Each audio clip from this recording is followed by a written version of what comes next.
Ang ating pong ginagawang pagtalakay ay ang patungkol sa 7 huling wika ng Panginoon. Okay? Una po is about pardon. Father, forgive them for they know not what they do. Ikalawa po is about promise. Sa magnanakaw po doon sa krus na nanampalataya sa Kanya, today shalt thou be with me in paradise. Pangatlo po ay ang passion ng ating Panginoon at particular kung gaano niya pinagmalasakitan, pinahalagahan ang tumayong ina po niya sa laman na walang iba kundi si Blessed Mary. Woman, behold thy son. And he said to his disciple, behold thy mother. Ang pangapat po natin is about pain. About pardon, promise, passion, pain. My God, why hast thou forsaken me? At ito pong panglima natin ay thirst. So, meron na tayong pardon, meron na tayong promise, passion, di ba, pain. So, sa I thirst, painom. Yan naman po ang ating bibigyang pansin. Para pare-pareho po, no? Painom. And this is about plea, okay? Ito po ay isang magandang bagay po na ating pong mabigyang pansin. Ang ating pong magiging talata, ready na po kayo? Yes, John chapter 19 please. John chapter 19, ang ating pong bibigyang pansin ay ang verse number 28. Verse number 28. Okay, magkasunod po ito, yung record na ito. Ano po, mga kapatid? Yung pong sa 3, nabanggit po dito, and then yung tinalakay naman natin, yung sa 4, sabi ko nga, recorded yan sa 4 gospel books. At ngayon po, nandito rin yung panglima, verse number 28. After this, Jesus knowing that all things were now accomplished, that the scripture might be fulfilled, saith, I thirst. Ako'y nauuhaw or nauuhaw ako. Yan po ang ikalimang wika na lumabas sa bibig ng ating Panginoon samantalang siya po'y nakabayubay sa krus ng Kalbaryo. Again, ang sabi po niya, I thirst. Let us pray. Dakilang Diyos, aming Ama, sa aming pagtalakay, sa iyo pong ikalimang wika, muli po kaming humihingi ng wisdom. Lord, may you fill me with your Holy Spirit. May you give me power and wisdom, guidance as I share your word. Nawa sa ikalimang wikang ito, muli mo pong liwanagan ang bawat isa po sa amin. And I pray, O God, that you will continue to save more souls, Heavenly Father. I pray na gagamitin mo po ang ministeryong ito, lalo na po sa lahat ng mga salitang nahahasi, upang kami po ay aralan at turuan mula po sa banal na kasulatan. Thank you so much, Heavenly Father. Ito po ang aking panalangin sa pangalan po ng aming Panginoong Jesus. Amen. Amen. Okay, so purihin po ang Panginoon at ngayon po ito ang ating sesentrohan. Yung wika ng Panginoon samantalang siya'y nakabayubay sa krus ng Kalbaryo. Alam po natin na sa mga ilan na talagang nagbigay ng aral mula po sa pangyayari, doon po magkakaroon tayo ng idea patungkol po sa mga kataga na sinabi ng Panginoon at ito po ay batay na rin sa naranasan po niya mula pa ng umpisa, mula po nung siya'y masasabi nating damputin doon sa Gethsemane, sa Garden of Gethsemane. Remember that story? Na sabi nga po ng ilan, ito po yung matinding agony ng Panginoon na siya po ay masasabi nating nakipagbuno sa panalangin dahil na rin sa daranasin niya para sa tao. Pero kung bibigyan pansin po natin ang ginawa sa usapang distansya, kung gaano kalayo ang nilakbay, napasan-pasan po niya ang krus, doon po sa pagpapahirap, sa pagpapakasakit na ginawa po sa kanya. Mga kapatid, kung bibigyang tanaw po natin ang lahat ng ito, mga Kristiyano, po pwedeng gumising po ito sa ating diwa na hindi natin dapat itinatratong napakababaw ang ating kaligtasan at bilang mga naligtas, hindi rin po pwede na ating pong tingdang mababaw ang gawain ng ating Panginoon. I hope and I pray na sa ating pong pagmiministeryo po tungkol sa 7 huling wika ng Panginoon, hindi lang ito magdulot ng kaligtasan sa mga nangangailangan, kundi ito po ay magpanariwa sa isipan ng mga Kristiyano kung bakit tayo Kristiyano at ligtas ngayon, ang mga nasa likurang pasakit, hirap, pagdurusa, at sakripisyo ng ating Panginoon. So I hope and I pray na isa ito sa maging impact ng ating pong ginawa at ginagawang pag-aaral patungkol sa huling wika ng ating Panginoon. So ang unang wika ng Panginoon ay para sa lahat. Father, forgive them for they know not what they do. At niliwanag natin na ang epekto ng kanyang kapatawaran ay sa mga hihingi ng tawad sa Diyos, sa mga mananampalatayang totoo sa ating Panginoon Diyos. Niliwanag din po natin na ang ikalawang wika ay specific promise of God doon po sa magnanakaw na kumilala po, nanampalataya po sa Kanya. And the same promise na po pwede po na i-enjoy ng lahat ng magtitiwala at mananampalataya sa Panginoon sa bawat isa sa atin. Ang ikatlong wika ay nagbigay po sa atin ng masasabi po nating mas tamang pagtanaw kay Blessed Mary. Atin pong binigyang diin kung gaano po pinagmalasakitan, pinahalagahan at minamahal ng ating Panginoong Jesucristo ang naging instrumento para sa kanyang pagkakatawang tao, at ito nga po ay si Blessed Mary. Niliwanag po natin na si Maria po ay magandang itrato natin ayon sa pagtuturo ng salita ng Diyos. Hindi may kakaila na siya po'y kahanga-hanga, pero hindi dapat magdala sa pagsamba kay Maria ang ating paghanga sa Kanya. Siya po ay modelo na napakagandang tularan kung paano po siya nagpasakop at gumanap ng atas ng Panginoon sa Kanya. Hindi po madali ang Kanyang naging desisyon, hindi po naging madali ang Kanyang pagsunod. Pero mga kapatid, mga minamahal, dito po sa ikatlong wika, ipinakita natin na itinanghal ng Panginoon or binigyang diin ng Panginoon yung pong usapan ng kanyang katayuan na hindi lamang po siya anak ni Blessed Mary sa usapang manifestation in the flesh, kundi siya po higit doon ay tagapagligtas na nagkatawang tao at nahayag sa laman. At sa third saying, ipinakita po niya kung gaano po niya pinahalagahan, pinagbalasakitan ang kanyang ina sa laman. Kaya sinabi niya sa babae, kumbaga pumanatag ka, narito ang iyong anak. At siya ay tumutukoy kay John, na kung saan talagang pwedeng panghawakan, na pangangalagaan po si Maria. And then sinabi po niya kay John, behold thy mother. Sa ating pong naging pagtalakay sa ikaapat na wika, sa kanyang mga sinabing, my God, why hast thou forsaken me? Hindi po tama ang naging kaisipan na sa kanyang matinding daing ay ang questionin po ang kanyang deity. Kundi dapat bigyan ng masasabi nating weight ang pag-ibig niya to the point na siya po ay nakaranas being forsaken ng kanyang ama dahil po sa pagpasan sa kasalanan nating lahat. So mga kapatid, nabigyan pansin po natin yung kanya pong cry of agony, yung pong tinatawag na expression of his suffering, yung explanation of his suffering, why siya po ay nagsuffer, yan po ay cure para po sa lahat, the effect of his suffering. Lagi po sa sinumang mananampalataya. Ngayon, sa ating magiging pagtalakay, nakapagtataka po ba na sa lahat ng naranasan, sa lahat ng masasabi po nating hirap na kanyang tiniis, ito po ba'y nakapagtataka mga kapatid na kanyang sabihin, nauuhaw ako? I thirst. Ilang bagay po ang gusto kong bigyang pansin. Hindi po mahaba ang ating pong magiging pagtalakay para sa ikalimang wika ng ating Panginoon, pero gusto ko po na ito po ay ating pong pagbulayang mainam.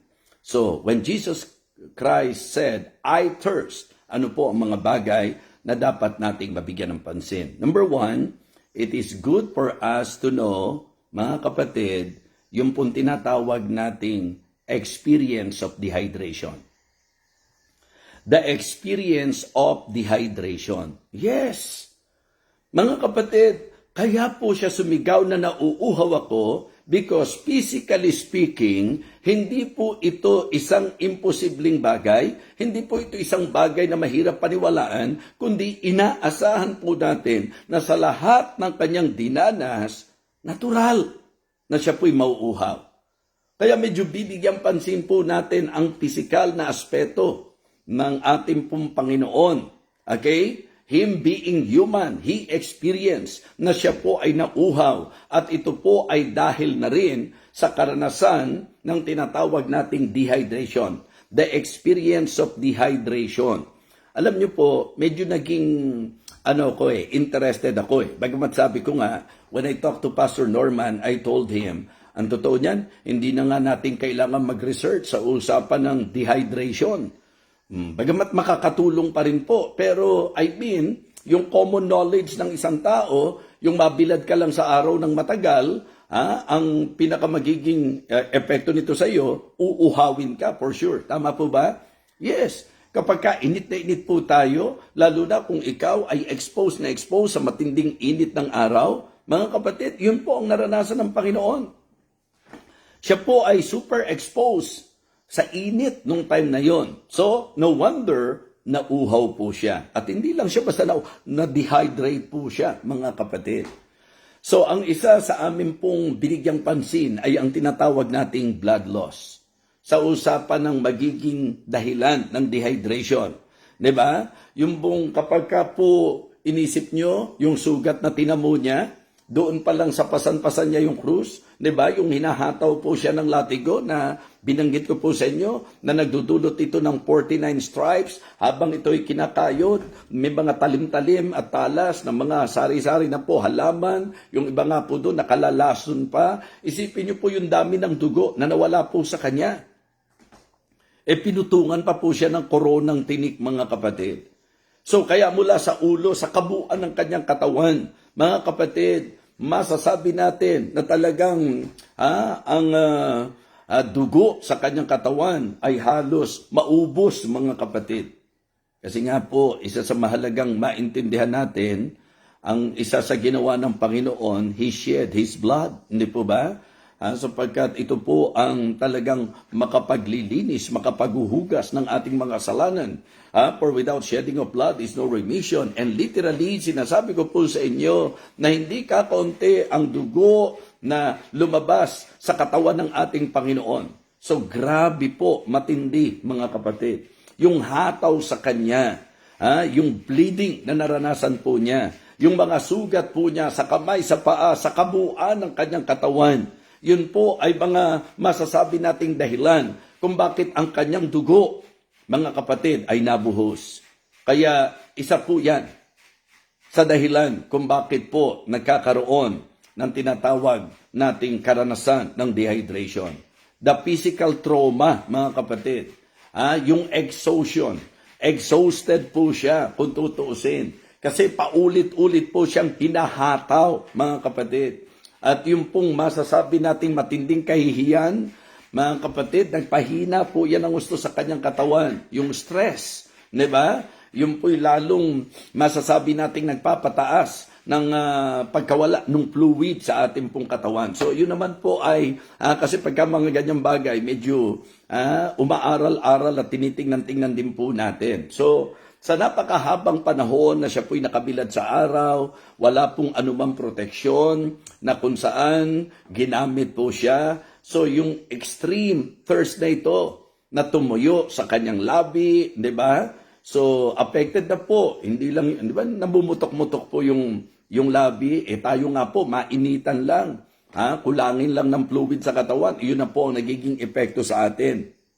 Kaya may isip nyo po that our Lord Jesus Christ, being human, nandun yung matinding craving po niya sa kahit konting patak lang ng tubig, mga kapatid.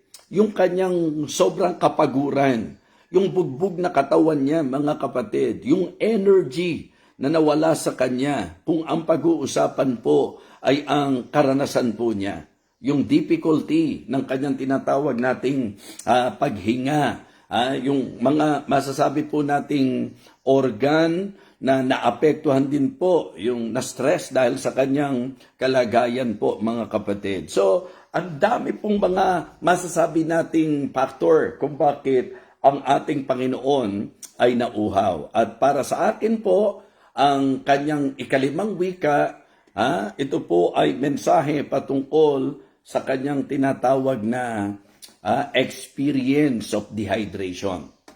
Okay?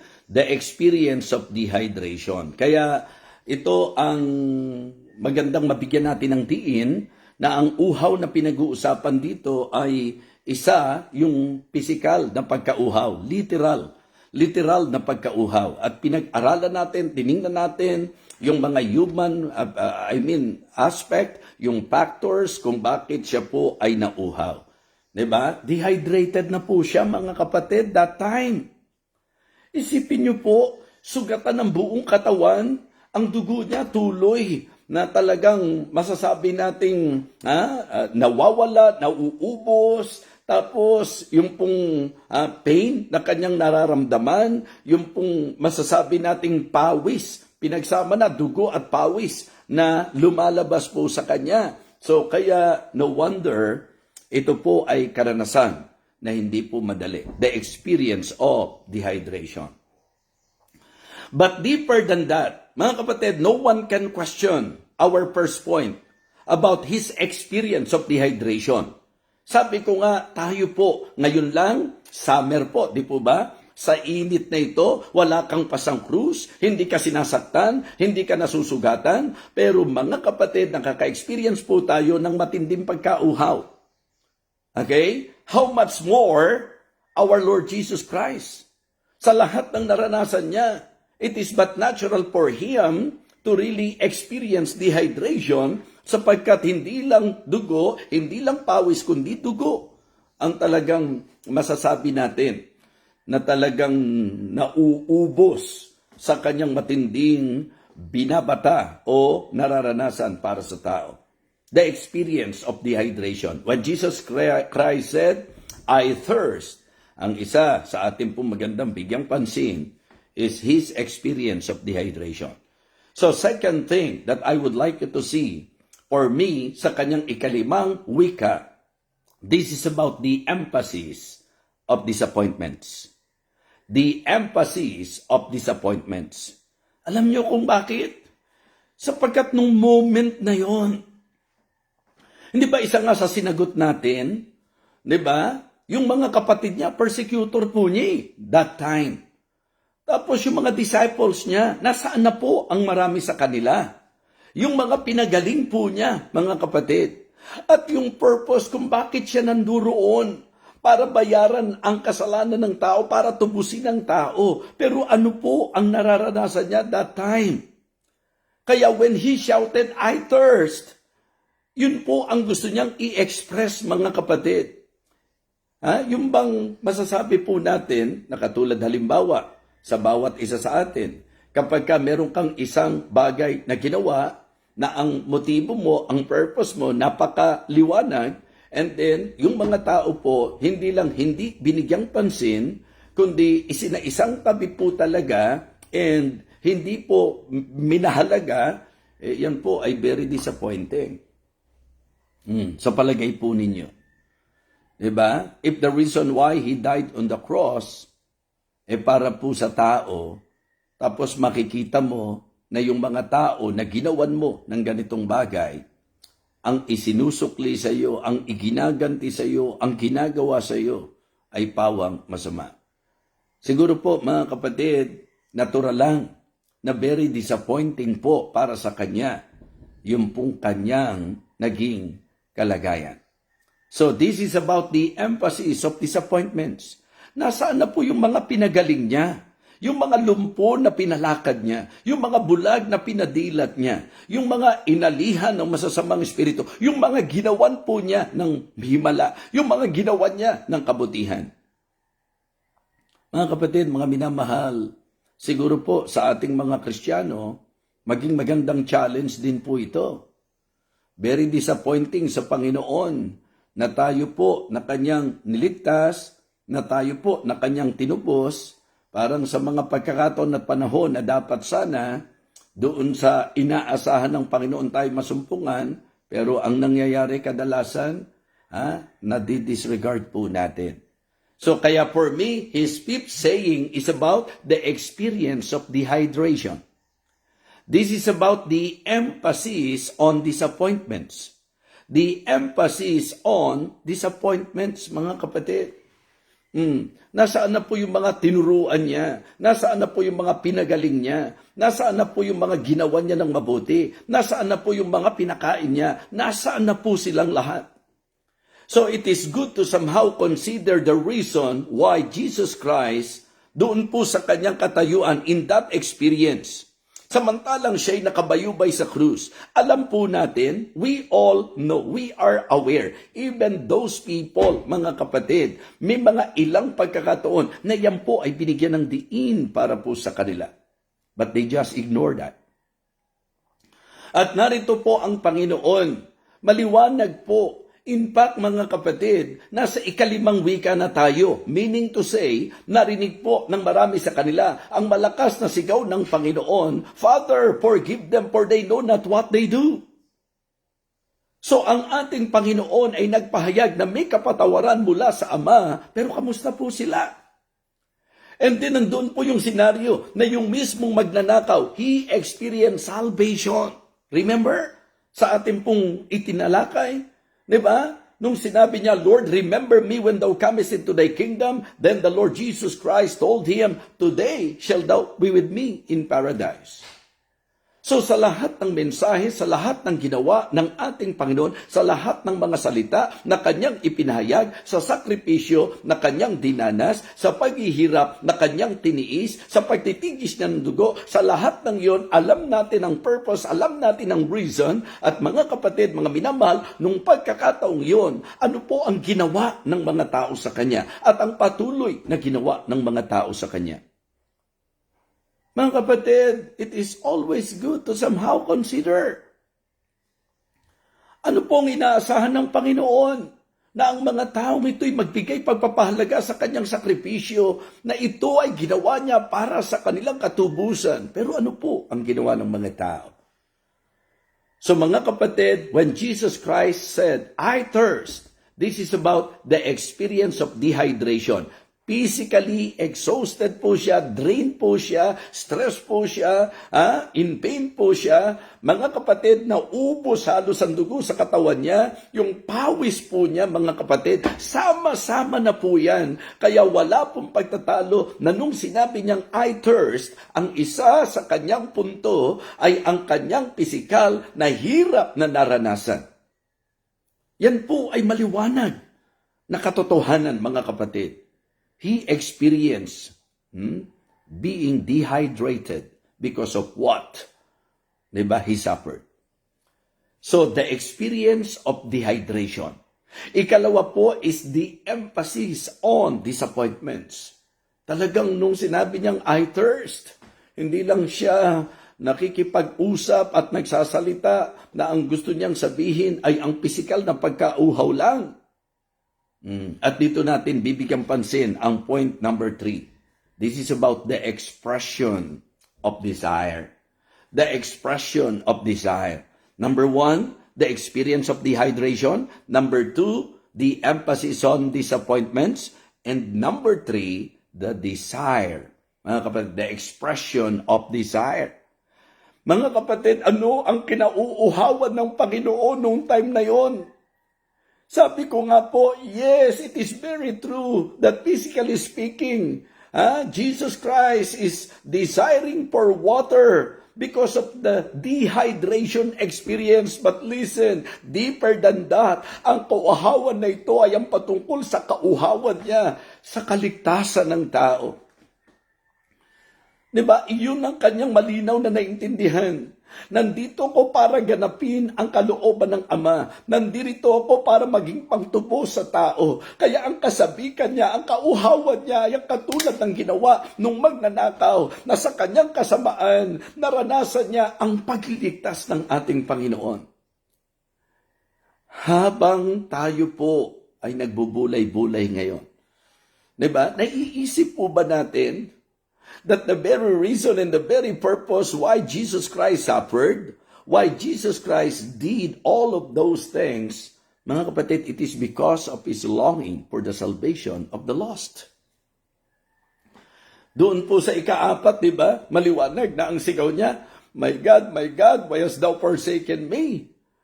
Nabuong buhay po niya, sa existence po niya, that is the only time na talagang naranasan po niya yon, being forsaken by his father. And it is because of his mission. It is because of his purpose, mga kapatid. He came to save us. Kaya lahat ng yon willingly ginawa po niya. At doon po sa kanyang naranasan, so po pwede po nating sabihin na yung kanyang pahayag na I thirst, maaaring sa fellowship ng kanyang ama. Diba? Yun po ang isang bagay na maganda maintindihan natin. Pero mga kapatid, ang matinding desire ng Panginoon ay ang pananampalataya sa kanyang ginawa. He is longing para sa pagdadala natin ng mga kaluluwa. Sabi ko nga po, mga kapatid, ang ikalimang wika ng Panginoon ay dapat magpaalala po sa atin na dinanas niya ang lahat ng iyan sa isang layunin o sa napakahalagang layunin, at ito po ay ang kaligtasan ng mga mahalagang kaluluwa. For the Son of Man is come to seek and to save that which was lost. Kaya kung tayo po ay nakiklaim na tayo po ay Christian Church, dapat mission-minded po tayo. Dapat nagbibigay pagpapahalaga po tayo para sa tugon, sa kauhawan at kasabigan ng Panginoon para sa kaligtasan ng mga mahalagang kaluluwa. Sana po maging aktibo tayo sa soul winning. Maging aktibo ang church natin. Mga young people, hindi yung kung saan-saan ka abala. Gusto mo ipaalala sa iyo na ang kauhawang sinasabi rito, when Jesus Christ said, I thirst, doon po sa krus, ang isa sa pinag-uusapan dyan is the expression of His desire, and His desire is the salvation of the lost. Nakakahiyang i-claim natin na Kristiyano tayo, wala tayong burden sa nawawalang kaluluwa. Lalo naman po nakakahiya na kiniklaim natin na Christian Church tayo pero wala tayong endeavor and effort para po sa usapang kaligtasan ng mahalagang kaluluwa. And that is the good thing about our churches. Hindi po tayo nagsasettle lang at nahandoon lang sa four corner ng ating pong building. It is good na ang mga Baptist ay napaka-partikular at masasabi nating buhay na buhay sa soul winning.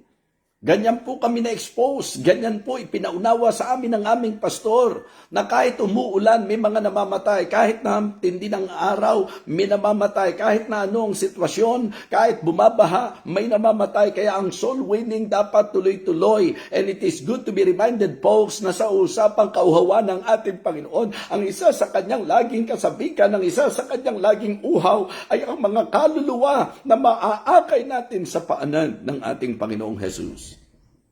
So I am encouraging every one of you.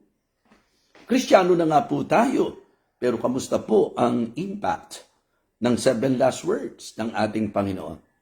Kamusta na po ang understanding natin sa mensahe po ng 7 huling wika ng Panginoon?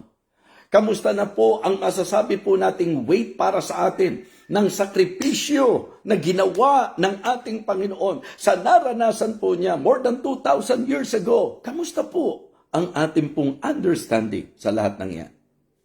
Hindi po namatay ang ating Panginoong Jesus at nagsakripisyo ng ganun-ganun na lamang para ganun na lang. Diba? The reason behind that sacrifices, the reason behind that suffering, the reason why He suffered so much, it is because of His deep desire, yung malalim na pagnanais niya para sa ating katubusan. Kaya mga kapatid, simpleng pahayag, napaka-igsing salita, I thirst, nauuhaw ako. Pero dapat ito po'y magdala ng mensaheng napakahalaga sa atin. Because for me, yung sinabi niyang I thirst, ito po ay patungkol, this is about his experience of dehydration. The words I thirst, this is about his emphasis on disappointments. Diba? Disappointed ang Panginoon sa napakaraming tao na dapat sana nagbigay lingap sa kanyang ginawa, pero disregarded po. And this is about the expression of desire. Ano po ang pinaka-nanais ng ating Panginoon? Salvation of the lost. Kaya binabanggit ko po lagi ito. Huwag na po nating ipagmagaling na tayo po'y matagal ng Kristiyano kung hanggang ngayon ni isang kaluluwa wala pa po tayong naakay sa Panginoon. Wala pa po tayong nawiwin na soul sa Panginoon.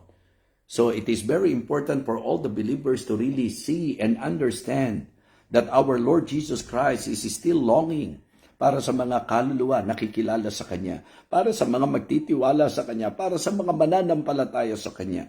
Kaya mga kapatid, ganyan ko po nakita ang linaw at lalim ng ikalimang wika ng ating Panginoon.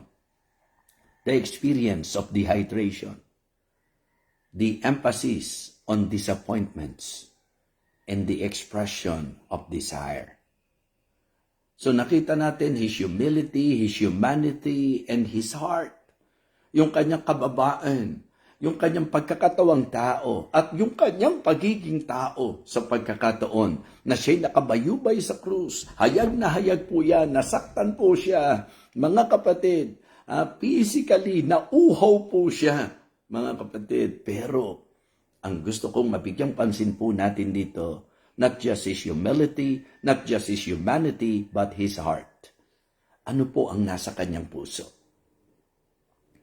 Bakit po siya nagpakababa? Bakit po siya nagpakasakit? Ano po ang nasa kanyang puso? Mga kapatid, yun po ang dahilan kung bakit naligtas ka. Yun po ang reason kung bakit naligtas ako. At ang ating kaligtasan ay delight. Kagalakan po yan ng Panginoon. At ito po'y mananatiling delight ng ating Panginoon. At gusto kong sabihin sa inyo na ang dugong itinikis ng Panginoon ay hindi lamang epektibo nung panahon na siya po ay nabayubay sa krus. Hanggang ngayon po, mga kapatid, ito po'y epektibo sa lahat ng mananampalataya sa Kanya. Kaya, Kristiyano, ang dami mong mga pinagkakaabalahan sa mundo, kasama ba sa kaabalahan mo ang pagpapahalaga sa kaluluwa na kinauuhawan ng ating Panginoon? Kasama ba sa pagpapahalaga natin, mga kapatid, yung pong dahilan kung bakit siya nasugatan, yung dahilan kung bakit siya nagtigis ng dugo, yung dahilan kung bakit siya nasaktan, yung dahilan kung bakit siya nagpakasakit, yung dahilan kung bakit siya bumaba sa lupa, yung dahilan kung bakit siya namatay, kasama po ba sa kaabalahan natin ang pagiging tugon sa kauhawan ng Panginoon? Kaligtasan ng mahalagang kaluluwa. Mga kapatid, when Jesus Christ said, I thirst, being human, siya po ay tunay na nauhaw. And in fact, sinasabi ko po sa inyo, naranasan niya na ma-dehydrate, mga kapatid. Diba? The emphasis on disappointments. Yung mga tao na ginawa niya ng kabutihan, yung mga nakaranas ng kanyang himala, yung mga pinakain po niya, mga kapatid, yung mga pinagaling niya, nasaan po sila? Yung mga disipulo niya, nasaan ang marami sa kanila? And then, the expression of desire. Ang pinakamalalim na desire ng Panginoon, and for me, ito ang dapat mas magsentruhan po natin sa mensahe ng kalimang wika. Yung kanyang uhaw sa kaligtasan ng mahalagang kaluluwa. Mga kapatid, hindi po siya nabayubay sa krus nang wala lang. May misyon na dapat siyang gampanan. At ang misyon na ito, hindi niya binitiwan hanggang kanyang may sakatuparan. At yan po ang tatalakayin natin. Bukas, mga kapatid, linggo, pero dahil special edition po ito, yung 7 last words po natin, tatalakayin ko po bukas ng umaga ang kanya pong ika-6 na wika. It is finished. It is finished. At Monday po natin tatalakayin yung pong ika-7 wika ng Panginoon. Father, into thy hands I commend my spirit. Evangelist, tapos na ang mahal na araw. Hindi po tayo subject sa usapang mahal na araw.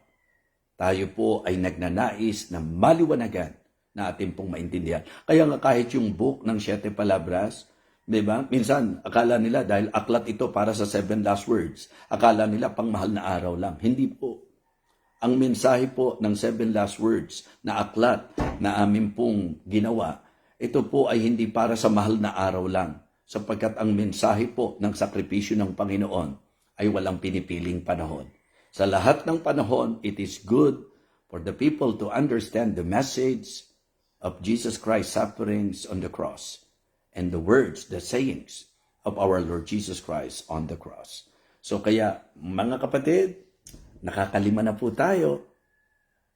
Doon po sa unang wika natin, tinalakay po natin His unusual prayer, His understanding of His purpose, and His undeniable passion. Sa ikalawang wika, tinalakay po natin the sinner's prayer for salvation, and then, ganun din po, the Savior's promise of salvation, and the scriptural pattern for salvation. Sa ikatlo po, mga kapatid, binigyan pansin po natin yung halaga na ito pong si Blessed Mary ay ipagtagubilin ng Panginoon sa kanya pong disipulo. Yan po ay walang iba kundi si John the Beloved. Ito po'y mensahe ng passion ng ating Panginoon. Pinakita po niya yung kanyang proper address to Mary. Di po ba? Kung paano po. And then yung personal affection for Mary. And then the person He assigned para po kay Mary. And then, my God, why hast thou forsaken me? Nakita natin the expression, diba, of His suffering. The explanation of His sufferings. And the effect of His suffering. The cry of agony. Okay? The cause of anguish. And the cure for all. At ngayon po, mga kapatid, sa ikalimang wika ng Panginoon. Kita nyo? Yan ang kagandahan. Na dahil mismong ang Diyos ang naglagay sa puso ko ng mensahe. Imagine na ibigay ko sa inyo, na ipahayag ko po sa inyo, ang hanggang sa ikalima po. The experience of dehydration, mga kapatid, the emphasis on disappointments and the expression of desire. So, ang first saying is about pardon. Ang second is about promise. Pangatlo po is about passion. Pang-apat po is about pain. And then, it is about plea. I thirst. Okay, how about tomorrow? Abangan. Bukas, ang susunod na pag-aaral po natin. At kung hindi ka pa saved, maganda po na isettle mo ang iyong kaligtasan. Ngayon po, magpe-pray po ako sapagkat katulad ng sinabi ko po sa inyo, napako ang Panginoon, nagtigis ng dugo, nagpakasakit, nagpakahirap, na ang lahat ng ito ay dahil sa pagnanais na matubos ang bawat isa. Kaya kung ngayon pong umagang ito, malinaw sa iyo ang lahat, isa ka sa magiging tugon sa kauhawan ng Panginoon, hindi ka paligtas, at yun ang nais ng Panginoon, kaligtasan ng tao. Kung nais niyo po na matiyak ang inyong kaligtasan, wala po akong ibang offer sa inyo, kundi ang Panginoong Jesus at ang kanyang ginawa para po sa atin. Siya namatay, nalibing at muling nabuhay. Sa sino mang mananampalataya, hindi na po siya mapapahamak. Siya po'y may buhay na walang hanggan. Hindi mo kailangan maghirap, hindi ko kailangan maghirap, sapagkat si Jesus Christ ang naghirap, nagpakasakit para sa atin. Ang bahagi natin ay ang manampalataya sa 100% work of redemption ng ating Panginoon. Sa kaya, kung gusto po nating matiyak ang kaligtasan, manampalataya tayo sa Diyos. Gagabayan ko po kayo sa pagtawag sa Panginoon na ang laman ng ating prayer, pag-amin na tayo makasalanan, pagsisisi sa ating kasalanan, pagtanggap kay Jesus Christ. Dito sa ganitong paraan po natin ipapahayag, mananampalataya po tayo na kahit tayo makasalanan at walang kakayang iligtas ang sarili, tayo po'y patatawarin ng Diyos at bibigyan ng buhay na walang hanggan. Kaya kaibigan, kung nais mong maligtas, manampalataya tayo sa Panginoon. Sumunod ka sa panalangin ito, Diyos ang iyong tawagan. Dakilang Diyos, salamat po sa iyong salita. Salamat po sa iyong sakripisyo, sa ginawa mong pagpapakasakit at pagbabayad sa aming mga kasalanan. Inaamin ko po na ako ay makasalanan, na ako po'y mapapahamak. Hindi ko po kayang iligtas ang aking sarili. O Diyos, patawarin mo po ako sa aking mga kasalanan. Pinagsisisihan ko po ang aking mga kasalanan. At ngayong sandaling ito, Panginoong Jesus, binubuksan ko ang aking puso. Buong pananampalataya kinikilala kita. At ang iyong ginawa sa krus ng Kalbaryo, kinikilala ko po ang iyong dakilang sakripisyo. Tinatanggap kita ng buong pananampalataya bilang aking tagapagligtas. Salamat po sa buhay na walang hanggan. Salamat po sa kaligtasan na iyo pong ipinangako. Ngayong ikaw ay aking sampalatayanan. Ito po ang aking panalangin, O Diyos, sa pangalan po ng aking Panginoong Jesus. Amen.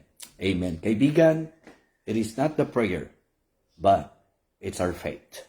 Yung ating pong pagtitiwala sa Diyos na ating tinawagan, ang susi para sa ating kaligtasan. Kaya kung kayo po ay totoong nanampalataya sa Panginoon, ngayong umagang ito, tandaan niyo po ang araw na ito, ang date na ito po ang araw ng inyong kaligtasan, hindi ayon sa aking pangako, kundi ayon sa pangako ng Diyos at ng Kanyang salita. I hope and I pray na ngayon po, ang bawat isa ay lalong nagkaroon ng burden para mag-akay ng kaluluwa sa Diyos. Mga kapatid, manalangin po tayo. Dakilang Ama, salamat po sa iyong kabutihan. Salamat po sa naging mensahe mo sa amin. Salamat po sa 7 huling wika. And may you continue to give me wisdom and guidance in sharing your word to your people. Thank you so much. Naway makumpleto po namin ang 7 huling wika na sinambit mo sa krus at amin pong higit na maunawaan at maibahagi sa mga nangangailangan. Ito po ang aming panalangin sa pangalan po ng aming Panginoong Jesus. Amen. Amen. So paalala lang po, doon po sa mga bumili po ng aklat, di ba?